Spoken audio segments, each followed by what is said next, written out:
masa kekuasaan Sultan Sepuh kelima Sapiuddin Matangaji di Kesultanan Kasepuhan adalah dari tahun 1773 hingga 1786.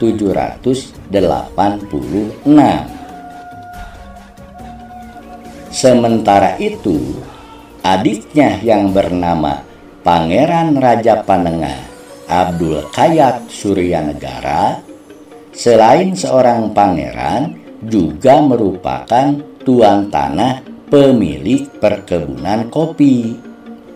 Ia pun sangat berperan aktif dalam syiar Islam.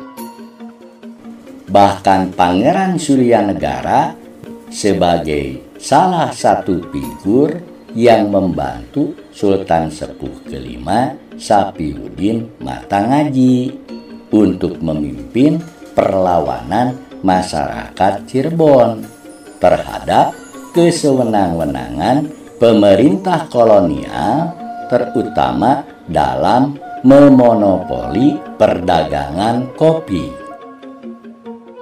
Menurut Pangeran Sulaiman Sulendraningrat dalam bukunya yang berjudul Sejarah Cirebon, dikatakan bahwa pasukan Sultan Sepuh kelima Sapiuddin selain memiliki markas pasukannya di Desa Matangaji, Kecamatan Sumber, Kabupaten Cirebon, juga pasukan Sultan Sepuh kelima Sapiuddin ini membuat pertahanan di Taman Sari, Gua Sunyaragi, dengan membuat banyak perbaikan untuk dipergunakan sebagai markas besar prajurit, gudang, dan tempat pembuatan senjata. Taman Sari Gua Sunyaragi ini merupakan gua buatan para leluhur Kesultanan Cirebon.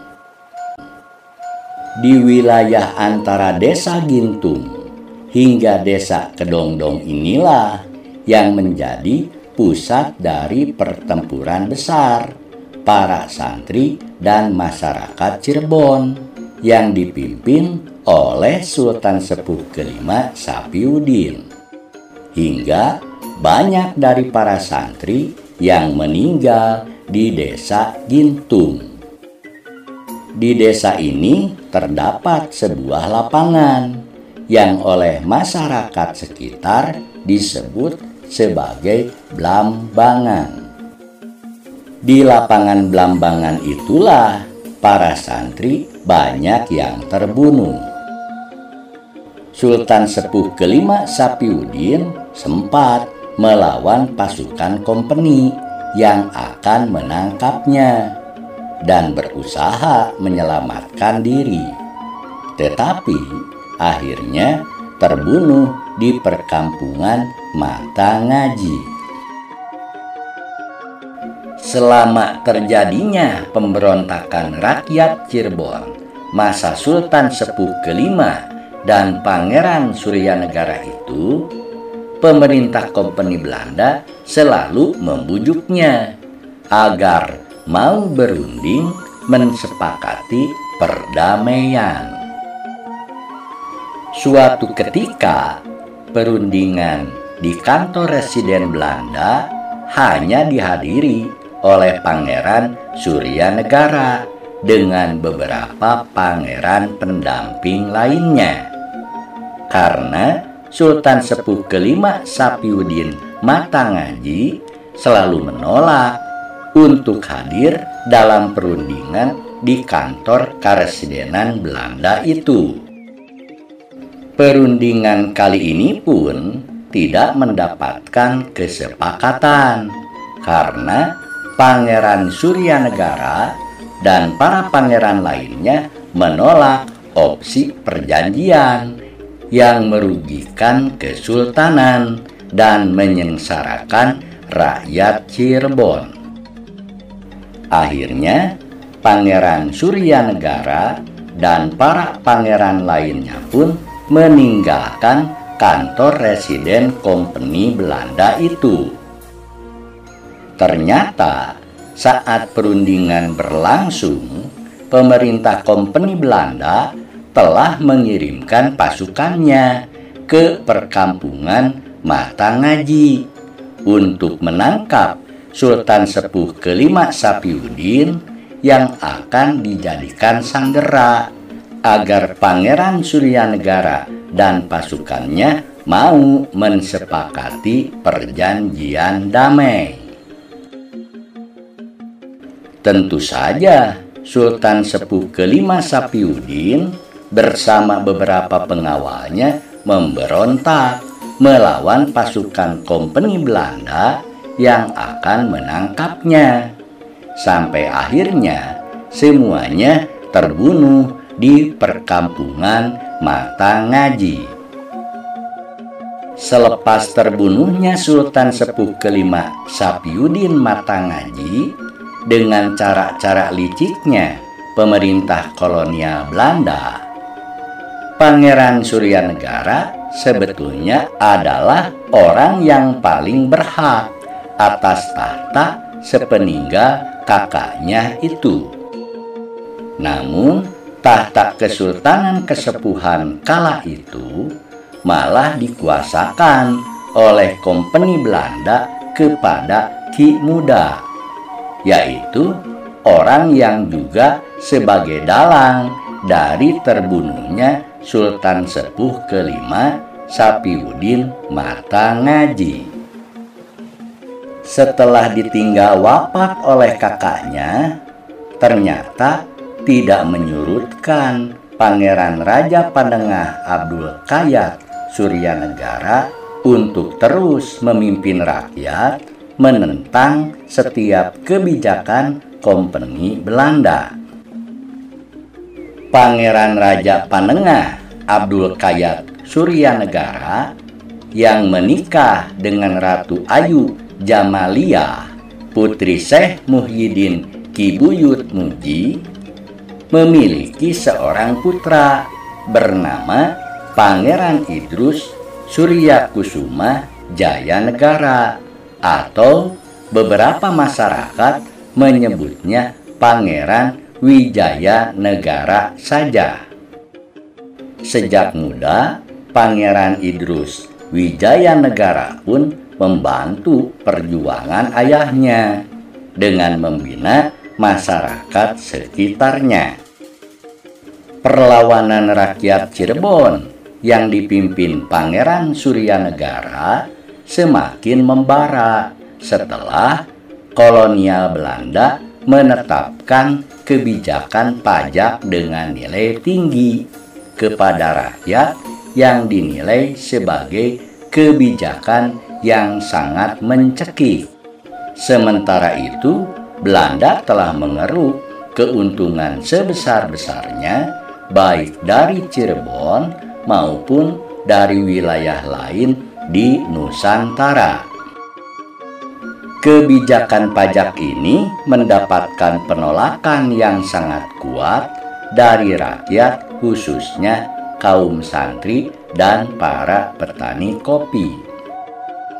Semakin gencarlah perlawanan rakyat melawan pasukan Kompeni Belanda hampir di seluruh wilayah Cirebon, Karawang, Indramayu, Majalengka, Kuningan, dan Sumedang.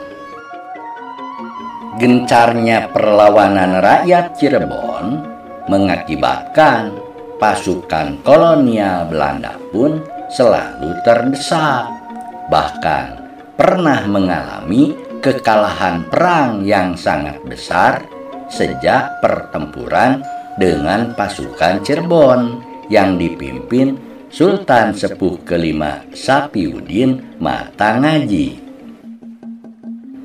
Bukan saja kehilangan ribuan nyawa prajuritnya, tapi juga kerugian material sebesar ratusan ribu gulden untuk mendanai perang tersebut. Pada tahun 1791,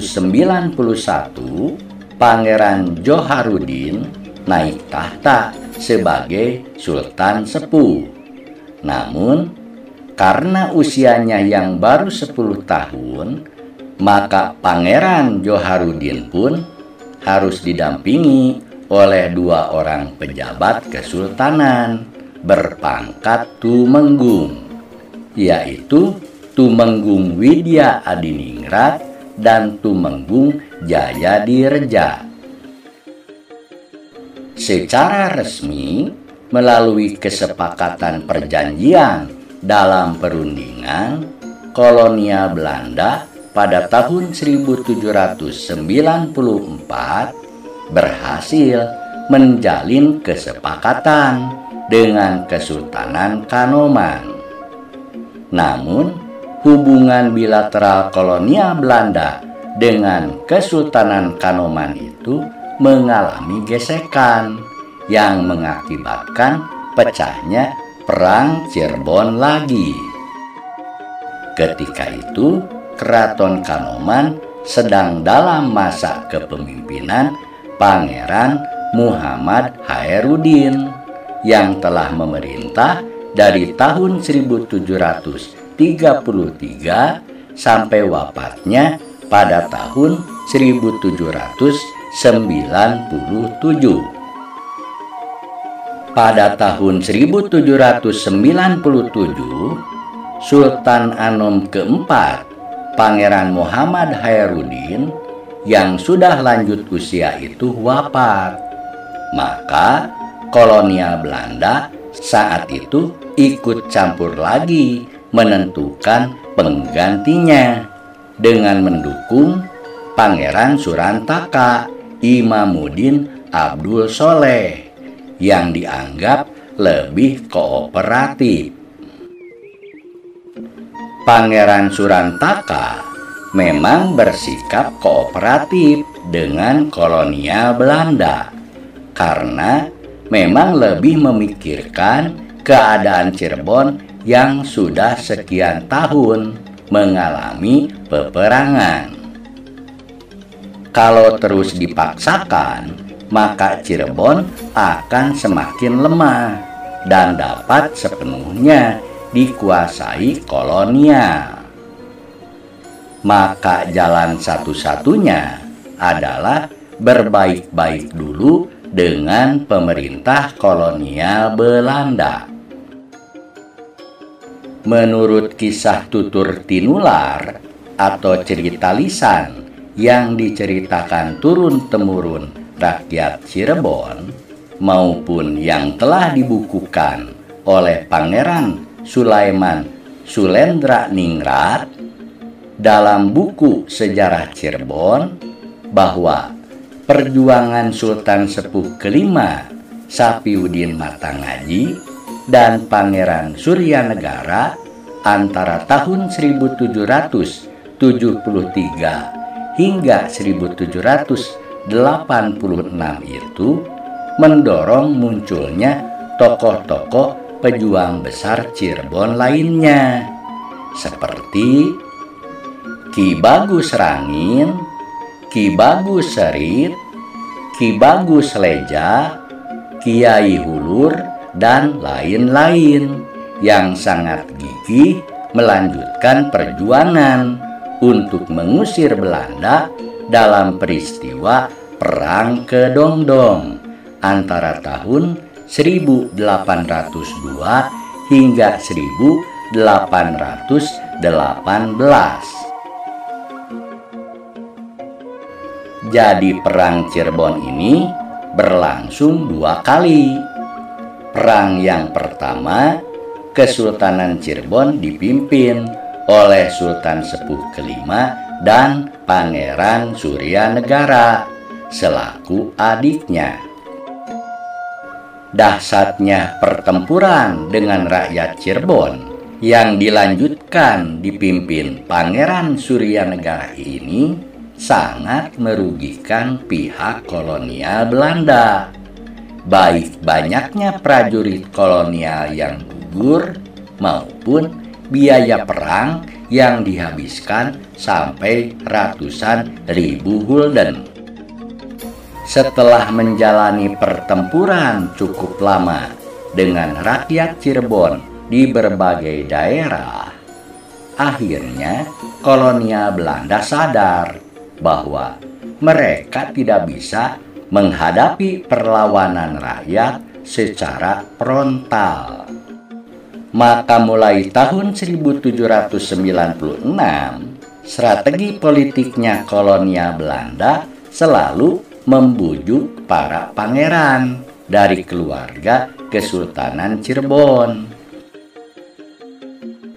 Kolonial Belanda berusaha melumpuhkan semangat perlawanan rakyat dengan cara memberikan hadiah kepada beberapa pangeran dan para tokoh masyarakat agar membujuk Pangeran Raja Panengah Abdul Kayat Suryanegara mau berdamai dengan Kompeni Belanda.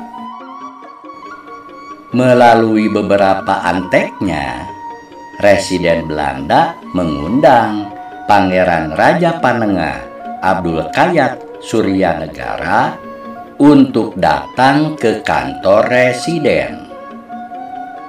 Maka Pangeran Suryanegara dan beberapa pendampingnya datang memenuhi undangan perundingan berdamai di kantor residen Belanda. Ternyata Pangeran Suryanegara tidak mau menandatangani kesepakatan damai karena banyak poin dalam proposal tersebut yang akan merugikan kesultanan dan menyengsarakan rakyat Cirebon. Akhirnya, Pangeran Raja Panengah Abdul Kayat Suryanegara dengan 2 orang pendampingnya ditangkap di dalam kantor residen untuk dipenjarakan di Benteng Batavia pada tahun 1798. Lalu Pangeran Raja Panengah Abdul Kayat Suryanegara dikirimkan Kompeni Belanda untuk ditahan di Benteng Victoria Ambon di Maluku. Sebelum dibuang ke Ambon, Gubernur Jenderal Belanda di Batavia telah melucuti seluruh gelar darah birunya atau mencabut haknya atas tahta sultan bagi Pangeran Raja Panengah Abdul Kayat Suryanegara. Sebagai gantinya, diangkatlah adik Pangeran Raja Kanoman yang kemudian menjadi Sultan Kanoman V bernama Pangeran Muhammad Imanuddin. Berdasarkan catatan sejarah Keraton Kacirebonan, meski Pangeran Raja Panengah Abdul Kayat Suryanegara telah dibuang ke Benteng Victoria Ambon di Maluku, ternyata perlawanan rakyat Cirebon justru kian menjadi-jadi, dipimpin oleh para ulama dan putranya Pangeran Suryanegara yang bernama Pangeran Idrus Wijayanegara, serta memunculkan tokoh-tokoh pejuang Cirebon lainnya seperti Ki Bagus Rangin, Ki Bagus Serit, Ki Bagus Leja, Kiai Hulur, dan lain-lain. Sehingga hampir setiap saat selalu ada penyerangan terhadap prajurit dan pembakaran rumah-rumah dinas, serta bangunan markas dan pos kolonial Belanda. Meski secara satu persatu beberapa pemimpin pemberontakan itu ada yang tertangkap juga, namun tidak menyurutkan perlawanan atau pemberontakan terhadap tindakan pemerintah kolonial Belanda itu. Ternyata tahun 1799 pecahlah Perang Cirebon kedua yang disebut Perang Santri.